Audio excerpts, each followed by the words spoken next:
बिस्मिल्लाहिर्रहमानिर्रहीम अस्सलामुअलैकुम या अली हक हैदर। उम्मीद करना तुम सारे भरा ठीक हो ते अल्लाह ताला तुहानू सारिਆਂ ਨੂੰ ठीक रखे। जिस तरह कि तुहानू पता है कि सियालकोट खारियां मोटरवे का जिहड़ा काम है वो शुरू हो चुका है। जिस तरह कि तुसीं वेख सकते हो कि वो अपनी निशानदेही कर रहे ने। ਇਹ ਹੱਲਾਂ ਵੱਜ ਗਈਆਂ ਨੇ, ਇਹ ਸਾਈਡ ਤੋਂ ਤੁਹਾਨੂੰ ਵਿਖਾਈਏ ਇਹ ਹੱਲਾਂ ਵੱਜ ਗਈਆਂ ਨੇ। ਅਸੀਂ ਇਸ ਟਾਈਮ ਮੌਜੂਦ ਹਾਂ छोटा मीओवाल ते वड्डा मीओवाल। इत्थे एक बहुत वड्डा मसला आ रहा। सब नालों वड्डा मसला की आ रहा कि एक पिंड है सामने मीओवाल छोटा, ए साइड तो हा दिओ ए पिंड है मीओवाल वड्डा। ए जिहड़ी तुसीं सामने बिल्डिंग वेख रहे हो, ए जिहड़ी बिल्डिंग है इस बिल्डिंग नूं पूरा 10 फुट मोटरवे वे, ठीक है। उस तो बाद तुसीं ए बिल्डिंग वेख रहे हो 10 फुट इहदे पूरा मोटरवे वे। ते दूसरी गल ये कि ये बंदे दोवां पिंडां दे जनाब सुते सन ते जिउं सुबह उठे ने ते नाल ही सर्वे हो गए सी, नाल ही निशानियां लग गई सन, नाल ही कब्जा हो गया सी, सारा सिस्टम हो गया। आला हुक्मरान अगे गौरमेंट ऑफ पाकिस्तान अगे जेडे CM पंजाब मरियम नवाज साहबा DCO साहब जेडे ने उन्हां दे अगे अपील की जाती है आया कि इन्हां दोवां पिंडां दे उत्ते अपनी खसूसी जनाब नज़र करन, क्योंकि अगर इत्थों की मोटरवे गुजर जाती है तो ट्रैफिक का तुहानू सारिਆਂ ਨੂੰ पता है। इत्थे जिहड़े बच्चे ने बहरे पैदा होने का भी खदशा है। एक नंबर 2 ठीक अद्धा किलोमीटर जो पिंड क्रॉस करिए तो यह रोड है सामने, यह मोटरसाइकिल बाइक गुजर रहे हैं तो नज़र आ। अद्धा किलोमीटर इहदा रूट नूं अगर चेंज कर दिता जाए, अद्धा किलोमीटर रूट अगर चेंज कर दिता जाए तो ना उत्थे कोई डेरा कोई खास है ना कोई आबादी है। ये मोटरवे आबादी दे विचों भी बाहर टुर जाती है, उस तो बाद कोई वड्डा नुकसान भी नहीं होंदा। तो इन्हां सैक्शन 4 के मुताबिक इन्हां कब्जा किया आया कि इन्हां नूं कब्जा सैक्शन 7 के मुताबिक इन्हां नूं करना चाहिए सी, ठीक है।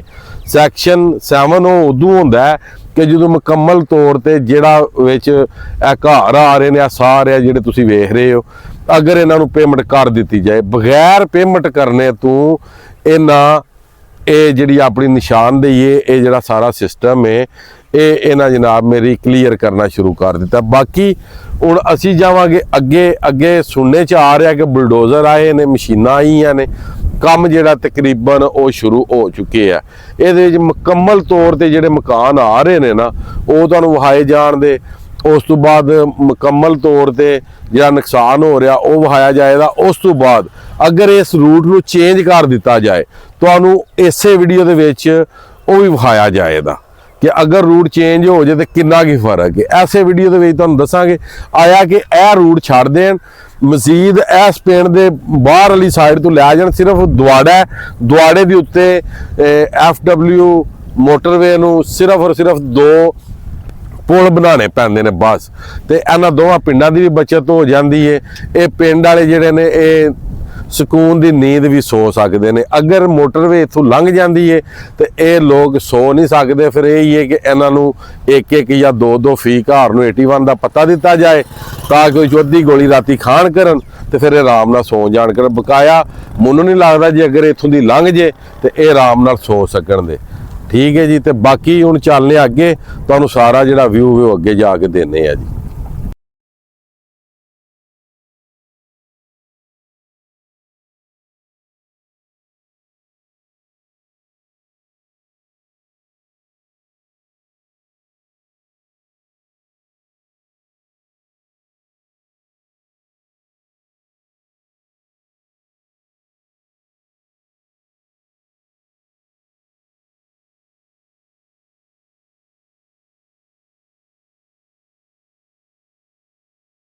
बाकी रूट दे विच यह मकान आ रहा सियालकोट खारियां मोटरवे की जद विच, वो फार्म आ रहा, वो घर जे वो आ रहा।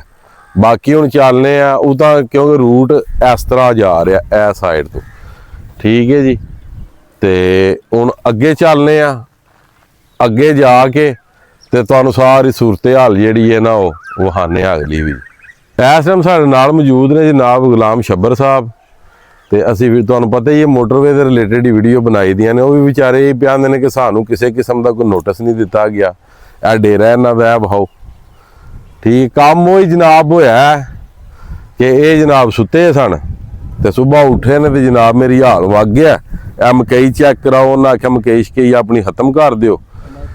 ਤੇ ਪਰਾਂ ਮਕਈ ਸਾਰਾ ਵੇਖ ਕੇ ਜ਼ਮੀਨਦਾਰ ਜਿਹੜਾ ਬੰਦਾ ਤੁਹਾਨੂੰ ਪਤਾ ਹੀ ਹੈ ਕਿ ਆਖਰਕਾਰ ਉਹਦੇ ਮਾਲ ਡੰਗਰਾਂ ਵਾਸਤੇ ਪੱਠੇ ਦੇ ਇੱਥੇ ਵਾਸਤੇ ਉਹਦੀ ਕਿੰਨੀ ਕੀ ਮਿਹਨਤ ਹੁੰਦੀ ਹੈ, ਕੀ ਉਹਨੂੰ ਬਚਤ ਹੁੰਦੀ। ਜਿਹੜੇ ਜ਼ਿਮੀਂਦਾਰ ਜੱਟ ਭਰਾ ਨੇ ਉਹਨਾਂ ਨੂੰ ਪਤਾ ਹੀ ਹੈ, ਠੀਕ ਹੈ। ਤੇ ਬਾਕੀ ਗੌਰਮੈਂਟ ਆਫ ਪਾਕਿਸਤਾਨ ਅੱਗੇ ਬਾਰ-ਬਾਰ ਇਹ ਇਲਤਜਾ ਕਿ ਜਿਹੜਾ ਪਹਿਲਾ ਸਰਵੇ ਹੋਇਆ ਨਾ ਪਿੰਡ ਤੋਂ ਬਾਹਰੋਂ ਬਾਹਰ, ਉਹ ਸਰਵੇ ਜਿਹੜਾ ਨਾ ਉਹਨੂੰ ਜਿਹੜਾ ਫਾਈਨਲ ਕਰਨ, ਇਹ ਜਿਹੜਾ ਪਿੰਡਾਂ ਵਿੱਚ ਸਰਵੇ ਵੇ ਇਹਨੂੰ ਖਤਮ ਕੀਤਾ ਜਾਏ। ਬਾਕੀ ਹੁਣ ਅੱਗੇ ਚੱਲਨੇ ਆ, ਅੱਗੇ ਜਾ ਕੇ ਵੀ ਤੁਹਾਨੂੰ ਮਨਾਜ਼ਰ ਵਿਖਾਉਂਦੇ ਆ। ਤੇ ਜਿਹੜੇ ਭਰਾ ਇਹ ਪੁੱਛਦੇ ਨੇ ਪਏ ਕਿ ਮੋਟਰਵੇ ਦਾ ਪਹਿਲਾ ਇੰਟਰਚੇਂਜ ਜਨਾਬ ਲਖਣਵਾਲ ਹੀ ਹੈ, ਉਹ ਵੀ ਤੁਹਾਨੂੰ ਜਗ੍ਹਾ ਵਿਖਾ ਦਿੰਦੇ ਆ। ਬਾਕੀ ਜਨਾਬ ਇੱਕ ਹੋਰ ਪੁਆਇੰਟ ਤੇ ਪਹੁੰਚ ਆਏ ਆ, ਉਹ ਸਾਹਮਣੇ ਵਿਖਾਓ ਜੀ, ਨਿਸ਼ਾਨੀ ਇਹਨਾਂ ਦੀ ਆ ਗਈ ਜੀ। ਬਾਕੀ ਇਹ ਜਗ੍ਹਾ ਵਿਖਾਓ ਜਿੱਥੇ ਕਰਾਹ ਉਹਨਾਂ ਮਾਰ ਦਿੱਤਾ, ਇਹ ਵੀ ਵਿਖਾ ਦਿਓ। ਇਹ ਸਾਰਾ ਉਹਨਾਂ ਜਿਹੜਾ ਨਾ ਕਲੀਅਰ ਕਰ ਦਿੱਤਾ। ਬਾਕੀ ਅਗਰ ਉਹ ਉੱਥੋਂ ਇਹਨੂੰ ਮੋੜ ਦਿੱਤਾ ਜਾਏ, ਹੁਣ ਜ਼ਰਾ ਗੌਰ ਨਾਲ ਵੇਖਿਓ, ਉਹ ਮਕਾਨ ਸਾਹਮਣੇ ਵਿਖਾਓ ਜੀ, ਉੱਥੋਂ ਅਗਰ ਮੋੜ ਦਿੱਤਾ ਜਾਏ ਇਹਨਾਂ ਮਕਾਨਾਂ ਤੋਂ, ਤੇ ਇਹ ਪਿੰਡ ਤੋਂ ਬਾਹਰੋਂ ਬਾਹਰ ਨਿਕਲ ਸਕਦੀ। ਇਹ ਸਾਹਮਣੇ ਪਿੰਡ ਨੇ ਦੋਵੇਂ, ਇੱਕ ਇਹ ਪਿੰਡ ਨਜ਼ਰ ਆ ਰਿਹਾ ਤੁਹਾਨੂੰ, ਇਹ ਸਾਹਮਣੇ ਆ ਦਰਖਤਾਂ ਦੇ ਉੱਤੋਂ ਦੀ, ਦੂਸਰਾ ਪਿੰਡ ਇਹ ਨਜ਼ਰ ਆ ਰਿਹਾ ਅੱਗੇ ਤੁਹਾਨੂੰ, ਥੋੜਾ ਜਿਹਾ ਹੋਰ ਜਾਓ ਜੀ ਪਰਾਂ ਜੀ, ਇਹ ਪਿੰਡ ਨਜ਼ਰ ਆ। ਇਹ ਦੋਵੇਂ ਪਿੰਡ ਬਚ ਜਾਂਦੇ ਨੇ ਅਗਰ ਮੋਟਰਵੇ ਦਾ ਰੂਟ ਥੋੜਾ ਜਿਹਾ ਸਿਰਫ ਔਰ ਸਿਰਫ ਅੱਧਾ ਕਿਲੋਮੀਟਰ ਚੇਂਜ ਕੀਤਾ ਜਾਏ, ਸਿਰਫ ਮੋੜ ਐ ਦੇ ਦਿੱਤਾ ਜਾਏ ਤੇ ਇਹ ਦੋਵੇਂ ਪਿੰਡ ਜਨਾਬ ਕਲੀਅਰ ਹੋ ਜਾਣ। ਬਾਕੀ ਹੁਣ ਅੱਗੇ ਚੱਲਨੇ ਆ ਤੇ ਅੱਗੇ ਜਾ ਕੇ ਤੇ ਕੰਮ ਆਉਂਦੇ ਨੇ ਸ਼ੁਰੂ ਹੋਏ ਆ, ਉਹ ਵੀ ਤੁਹਾਨੂੰ ਵਿਖਾਣੇ ਆ, ਵਿਖਾ ਕੇ ਤੇ ਫਿਰ ਵੀਡੀਓ ਦਾ ਐਂਡ ਕਰਨੇ ਆ, ਠੀਕ ਹੈ। ਇੱਕ ਇਲਤਜਾ ਹੀ ਹੈ ਗੌਰਮੈਂਟ ਆਫ ਪਾਕਿਸਤਾਨ ਅੱਗੇ, ਠੀਕ ਹੈ। ਬਾਕੀ ਸਾਡੇ ਜੇ ਬੰਦੇ ਜਾਂ ਜਿਹੜੇ ਹੋਰ ਨੇ ਟਰੈਵਲਿੰਗ ਕਰਨੇ ਵਾਲੇ, ਉਹਨਾਂ ਨੂੰ ਕੀ ਲੱਗੇ ਭਾਵੇਂ ਕਿਸੇ ਦੀ ਕਬਰ ਉਤੋਂ ਲੰਘ ਜੇ, ਸਾਨੂੰ ਕਿਹੜਾ ਮਸਲਾ, ਕਿਹੜਾ ਸਾਡੀ ਜ਼ਮੀਨ 'ਚ ਜਾਂ ਸਾਡੇ ਘਰਾਂ 'ਚੋਂ ਵੀ ਲੰਘਦੀ। ਤੇ ਬਾਕੀ ਅਗਰ ਕਿਸੇ ਦਾ ਕੋਈ ਨੁਕਸਾਨ ਹੁੰਦਾ ਹੋਵੇ ਤੇ ਸਾਰਿਆਂ ਨੂੰ ਦੁਆ ਹੀ ਮੰਗਣੀ ਚਾਹੀਦੀ ਹੈ, ਹੱਸਣਾ ਨਹੀਂ ਚਾਹੀਦਾ, ਖੁਸ਼ ਨਹੀਂ ਹੋਣਾ ਚਾਹੀਦਾ। ਕਮੈਂਟ ਬਾਕਸ ਦੇ ਵਿੱਚ ਕਮੈਂਟ ਕਰਨਾ ਮਗਰ ਸੋਚ ਕੇ। ਬਾਕੀ ਜਿਹੜਾ ਭਰਾ ਜਿੰਨੇ ਵੀ ਪੁੱਛ ਰਹੇ ਸਨ ਇੰਟਰਚੇਂਜ ਦੇ ਬਾਰੇ ਦੇ ਵਿੱਚ ਕਿ ਇੰਟਰਚੇਂਜ ਆਇਆ ਕਿ ਲਖਣਵਾਲ ਹੈ ਕਿ ਨਹੀਂ, ਉਹਦਾ ਵੀ ਜਨਾਬ ਸਾਡੇ ਨਾਲ ਸਰਫਰਾਜ਼ ਸਾਹਿਬ ਨੇ, ਠੀਕ ਹੈ, ਸਾਡੇ ਬਹੁਤ ਹੀ ਪਿਆਰੇ ਦੋਸਤ ਨੇ, ਉਹਨਾਂ ਨੇ ਸਾਨੂੰ ਜਨਾਬ ਦੱਸ ਦਿੱਤਾ ਹੈ ਕਿ ਇੰਟਰਚੇਂਜ ਜਿਹੜਾ ਲਖਣਵਾਲ ਬਣਨਾ ਹੀ ਬਣਨਾ। ਇਹ ਉਹ ਸਾਹਮਣੇ ਭੱਠਾ ਵਿਖਾਓ ਜੀ, ਉਸ ਭੱਠੇ ਕੋਲ ਇੱਕ ਇੰਟਰਚੇਂਜ ਨਿਕਲੇਗਾ, ਆ ਗਿਆ ਜੀ। ਦੂਸਰਾ ਇੰਟਰਚੇਂਜ ਆ ਸਾਈਡ ਤੇ ਨਿਕਲੇਗਾ, ਠੀਕ ਹੈ।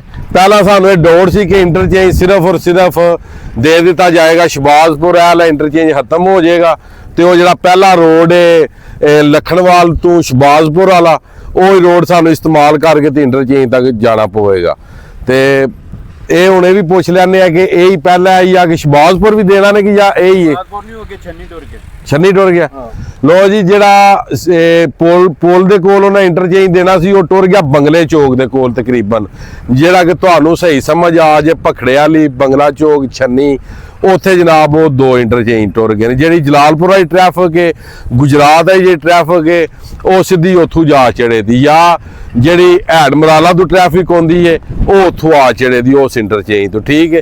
ਜਿੰਨੀਆਂ ਆਸਾਨੀਆਂ ਟ੍ਰੈਫਿਕ ਵਾਸਤੇ ਪੈਦਾ ਕਰ ਸਕਦੇ ਨੇ ਉਹ ਕਰ ਰਹੇ ਨੇ। ਬਾਕੀ ਕੰਮ ਜਨਾਬ ਇਹ ਨਾ ਸਮਝੋ ਕਿ ਇੱਥੇ ਪੱਠੇ ਬੀਜਣ ਲਗੇ ਆ, ਪੱਠੇ ਪੁੱਠੇ ਨੂੰ ਬੀਜੀ ਚੱਲੇ, ਵੇਖਿਆ ਖੰਭੇ ਤੋਂ ਪਰਾਂ ਨਹੀਂ ਭਜਾਉਂਦੇ ਨਿਸ਼ਾਨੀ ਤੋਂ, ਠੀਕ ਹੈ।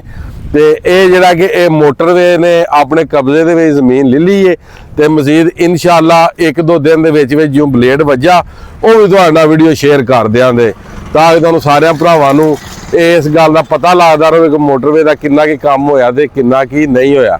ਤੇ ਕਾਫੀ ਅਰਸੇ ਤੋਂ ਇਹ ਕੰਮ ਬੰਦ ਸੀ ਤੇ ਹੁਣ ਆ ਕੇ ਤੇ ਸ਼ੁਰੂ ਹੋ ਗਿਆ। ਬਾਕੀ ਮਜ਼ੀਦ ਅੱਗੇ ਜਾਣੇ ਦੀ ਜ਼ਰੂਰਤ ਕੋਈ ਨਹੀਂ, ਤੁਹਾਨੂੰ ਇੰਟਰਚੇਂਜ ਤੱਕ ਹੀ ਲਿਆਉਣਾ ਸੀ ਤੇ ਇੰਟਰਚੇਂਜ ਤੇ ਅਸੀਂ ਪਹੁੰਚ ਆਏ ਆ।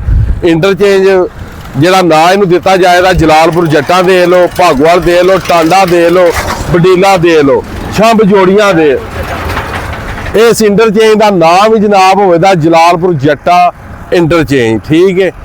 ਤੇ ਬਾਕੀ ਇਨਸ਼ਾਅੱਲਾ ਹਰ ਵੀਡੀਓ ਇਨਫੋਰਮੇਟਿਵ ਵੀਡੀਓ ਹੁੰਦੀ ਹੈ, ਇਨਸ਼ਾਅੱਲਾ ਤਾਲਾ ਅੱਛੀ ਤੋਂ ਅੱਛੀ ਤੁਹਾਨੂੰ ਗਾਈਡਲਾਈਨ ਦਿੱਤੀ ਜਾਏਗੀ ਇਸ ਵੀਡੀਓ ਦੇ ਵਿੱਚ। ਬਾਕੀ ਅੱਜ ਦੀ ਵੀਡੀਓ